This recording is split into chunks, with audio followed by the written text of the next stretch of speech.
I mean, congratulations. Only in America.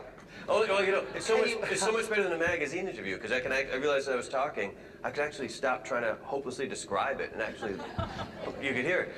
The thing, I mean, okay, it's got Zeppelin, and it's got Portishead, and it's got Timbuktu, and it's got all of those elements seamlessly woven together.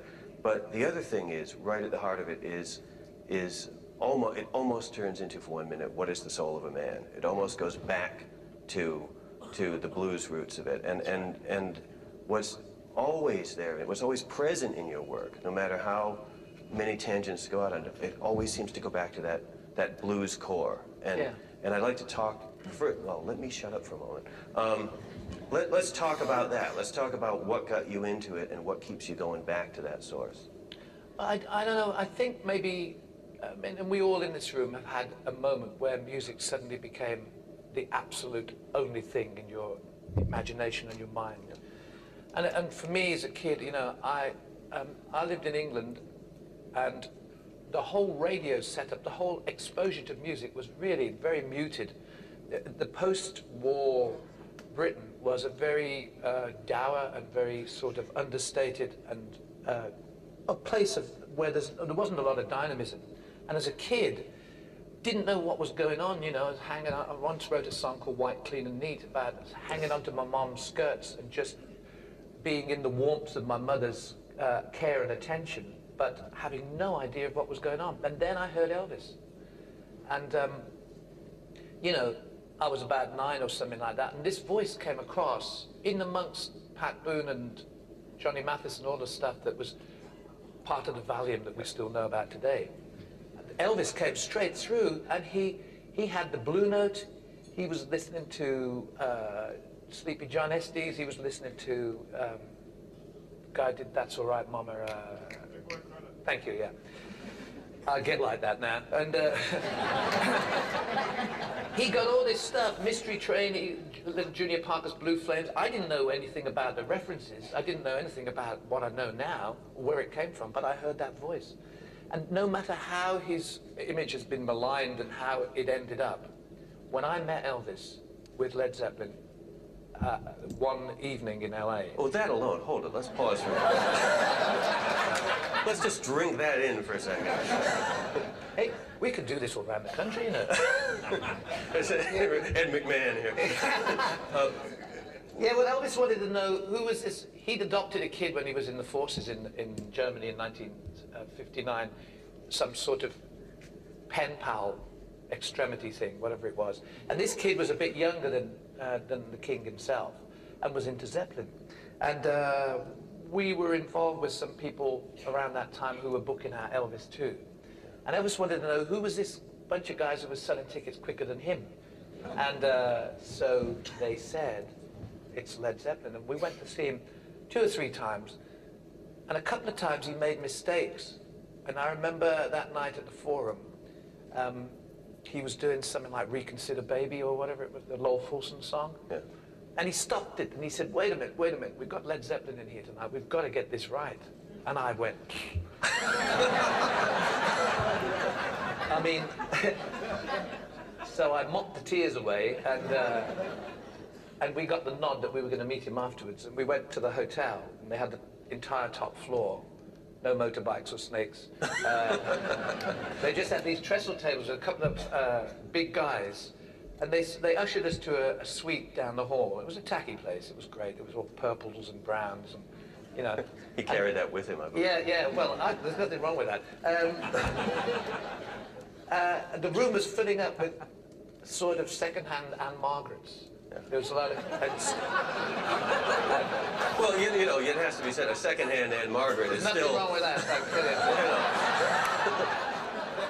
And I was looking at Stella Stevens over the other side of the room and salivating. It was a fantastic build-up. And the hall, at the end of this huge suite, which was almost as big as this room, a door kept opening and somebody kept popping their head around, just waiting for the temperature of the room and enough cosmetic to join the atmosphere, so that it was getting a bit sort of feral. And then the door opened and this guy came through the door, and my heart jumped. It was like, whoa, look at the way he moves. And I mean, he was just going around chairs like... He was so cool. And I mean, of course, he wasn't supposed to be cool, but he was, you know, a bit like us, I suppose. It's like and he came over to us, and we stood in a circle for about 2 or 3 hours talking, and people kept coming by from his retinue, from his entourage, thinking that he'd had enough. He was going, no. We had a great conversation. And our manager, Led Zeppelin manager Peter Grant, is sort of quite well known as, probably as much as John Paul Jones, you know, big guy, very great presence about him. And Peter was just going past us on the way to taking a seat somewhere in the homage area. Yeah. the second circle. That's right, yeah. And he lost his footing a bit like our friend there, and he 350 pounds of joy ended up on Vernon Presley's lap. And Elvis's dad was really frail, with a white safari top. And we talked with Presley for about three hours. It just went on, and we were talking about the root, and your question about where did it come from? It came from him, and he still got it. He still was into that whole Delta thing. He, you know, Good Rockin' Tonight, all that stuff that got him going in the first place. But he also knew, and he had a great sense of humor, and he knew that he was locked in this self-parody. I mean, when the songs dried up, when Lieber and Stoller and Pomus and Schumann, when that kind of whole era of creative writing started to wane and things changed, I didn't want to hear Elvis doing a Neil Diamond song. Right. I wanted him, I mean, it was bad enough him coming out of the army and doing Are You Lonesome Tonight, you know. I wanted him to stay wild, to give me all those edges, that kind of, that howl that he had. But, you know, he was just amazing and spectacular, and it was just that he really opened the door to my whole love of music. And because of him, and because of the choice of his material, I found out Smiley Lewis, you know, I found all those great singers, and now all these box sets that come out, some of the stuff that he did in the 60s and was quite so well crafted. Yeah. Hank Garland's guitar playing, the stuff at RCA in Nashville, I mean, the recording of it, and his humor in the middle of it all is great. So it was a dream come true to meet him, but it was also just by chance that I heard him, and it affected me the way it did. And from Elvis straight through to the Tuareg guys in Timbuktu, it's a straight line. Yeah. It curves a bit, but the blue note is there all the way through my life. It's just calling to me. Well, you know, and I think that's the thing, that the more time that goes by, the easier it is for people to get confused about how important Elvis's moment was, because, you know, because there's always the feeling that, well, they're not giving enough credit to Chuck Berry and Bo Diddley and Little Richard and so on, which is true. Right. But Elvis rearranged the mainstream. If Elvis hadn't taken it from How Much Is That Doggy in the Window and turned it into this is mainstream popular music, then Little Richard and Chuck Berry and Jerry Lee Lewis would not have had the opportunity to get through it all. Sure, and he was also white, which was That's right. crucial, because that gave him the foot in the door that maybe Alan Freed was trying to do with Chuck and Bo and all that sort of stuff. But he was, and he was a great-looking guy, and he actually, that physical representation, by the time he got to England, guys were like hitting themselves on the head. Bang, what's going on? Who's this human being? It was fantastic in the middle of all that crap. You know, there was one shining star, and then of course you get exposed to, I mean, Bo Diddley the Man and all that stuff. Yeah. And I was just, as you say, in the dark with my radio. So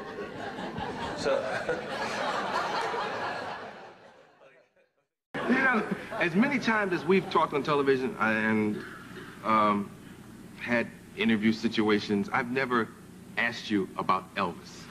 What you want to know? When did that all start? When did the whole love for Elvis begin? He teases me about Elvis all the time. But And never says, on the air. Never. No, but he says, like, if Elvis was alive now, he says, man, you wouldn't even hang out with Elvis. I said, yes, I would. He said, man, Elvis would be in the lobby of your house like, say, man, is Eddie there? And I would be in the room going, tell him I'm not here. Hey, what's going on, man? You told me to come over. Oh, I know what's going on. All right. But when I was a kid, see, Elvis Presley to me, it's his presence, I think it is. I don't think anyone in this business has had as much presence as Elvis. I don't think anyone's had as strong a presence. I think there have been entertainers. I think Michael Jackson's the only entertainer who's ever been more famous than him. But I think Elvis has more presence. Like when Elvis walked in the room, everybody just looked at Elvis. You know, when he's on the screen, you looked at Elvis. He just had this thing about him. And he was going through all this stuff with drugs and all this craziness. But on screen and on stage, he always looked like he was in control. You know, and that's amazing because it was this war going on inside this guy. And I'm just fascinated with him, you know. Do you see similarities in Elvis and Eddie Murphy? None whatsoever. Really? Well, it started off, Elvis is very white. And I'm very black. Elvis is from Memphis, and I've never been to Memphis. And had I gone back then, they probably would have... Elvis, help me! So I don't see any similarities. I just admire his presence, you know.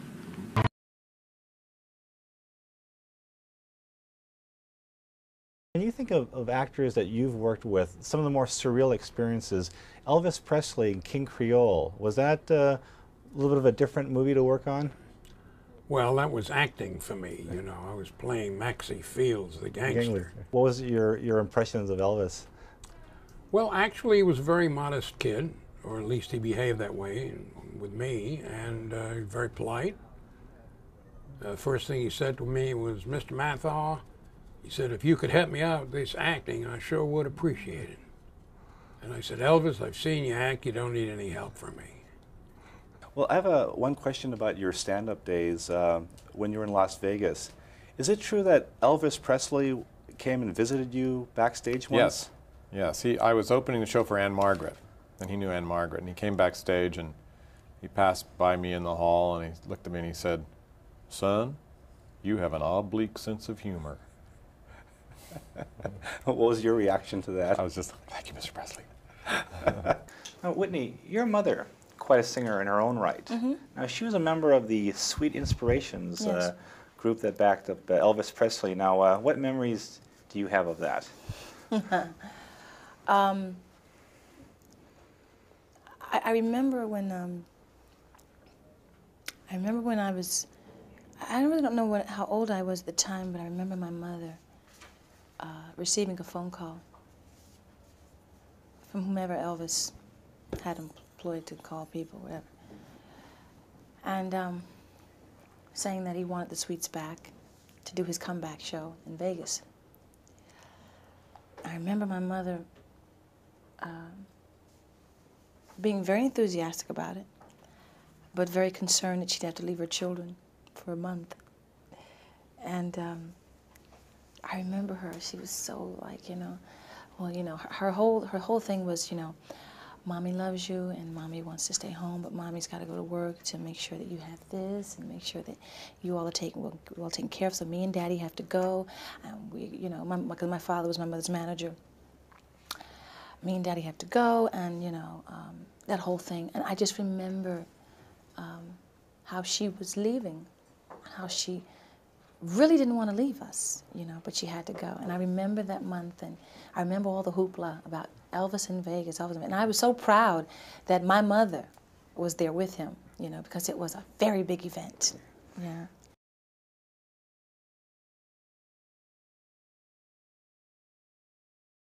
I'm the kid who kicks Elvis in the shins. I mean, that's what I've done with my life, I guess.